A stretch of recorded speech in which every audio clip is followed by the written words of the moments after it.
Monsignor Joseph Clifford Fenton was one of the most eminent theologians of the United States, 20th century America.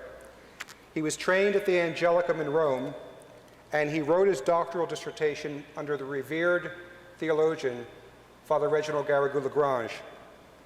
From 1944 to 1963, he was editor of the theological journal, the American Ecclesiastical Review. He defended the doctrine, outside the church there's no salvation, and he upheld the traditional teaching on the confessional state and on the social kingship of Jesus Christ when it was becoming increasingly unpopular to do so. In the October issue, 1962, of the American Ecclesiastical Review, Monsignor Fenton published an article entitled "The Virtue of Prudence and the Success of the Second Ecumenical Vatican Council."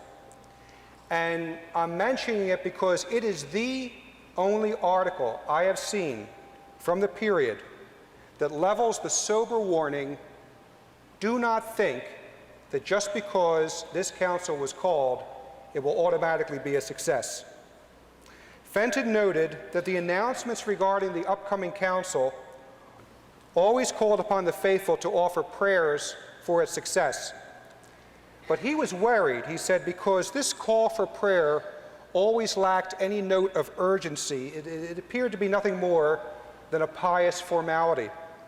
And Monsignor Fenton said, no, the faithful have to pray diligently for the success of the council because there is the real possibility that the council may be a failure. Here's what he said.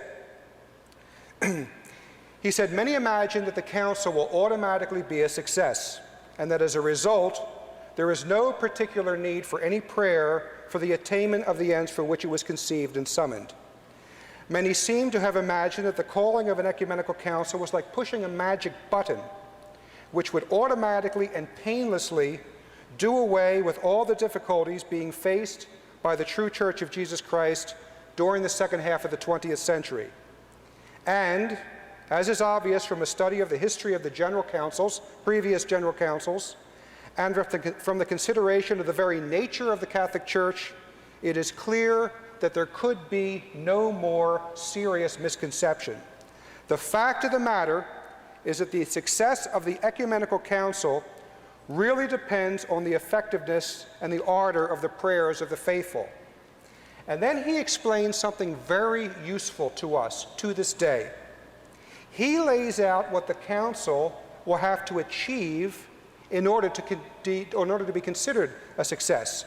So, despite all the optimism of the period in the face of those who would just proclaim Vatican II to be a new Pentecost and a great gift of light to the Church, Fenton is actually going to give us a Catholic measuring rod for us to gauge whether or not the council is successful.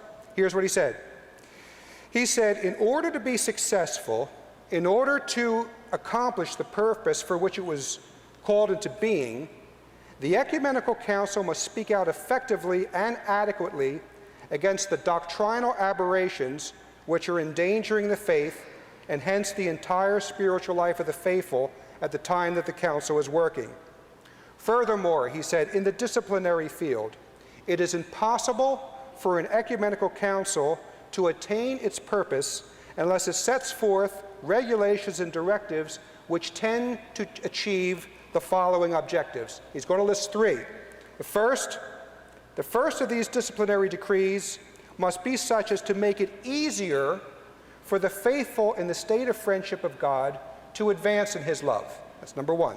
Second, they must be calculated as to make it easier for those who are members of the church and who are not living the life of grace to return to the friendship of God. And finally, third, they must be such as to aid in the conversion of non-Catholics to the one and only true Church of Jesus Christ, the Catholic Church. These are his words. And along the same lines, Fenton elaborated, he said, those who are not favored with membership in the church should be able to see even more clearly that the present existing visible Catholic Church is really the one and only supernatural kingdom of God on earth. And he warns, it is by no means automatically certain the council will be successful, speaking from the point of view of this supernatural prudence, and as if predicting the future, he said, "It is possible that the council might act other than with the fullness of supernatural prudence. It is possible that, seen in this perspective, it may not be successful." Now, tragically, the council has been a failure on the very points outlined by Monsignor Fenton.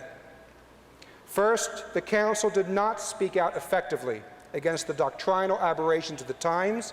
In fact, it made everything chaotic and disoriented due to its liberalization and Protestantization of doctrine, and as a result, it has shattered the interior unity of Catholics, of the Church.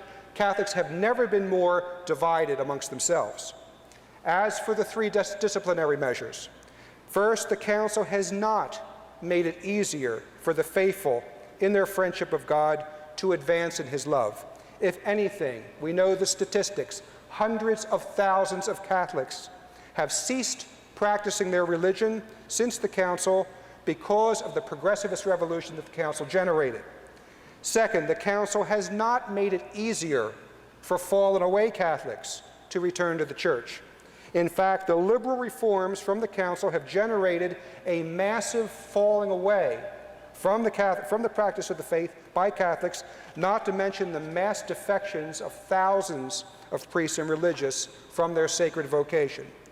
And third, the Council has not been an aid in the conversion of non-Catholics to the one and only true Church of Jesus Christ, because the new spirit of ecumenism effectively tells non-Catholics that they need not convert to the Catholic Church for unity and salvation.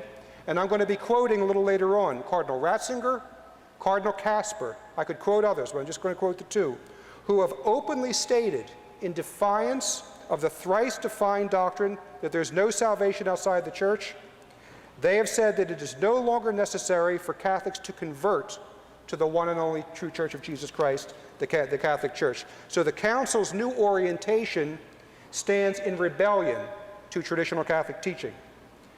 So thus, we can say with certitude that the Council has been a failure and its ecumenism a disaster.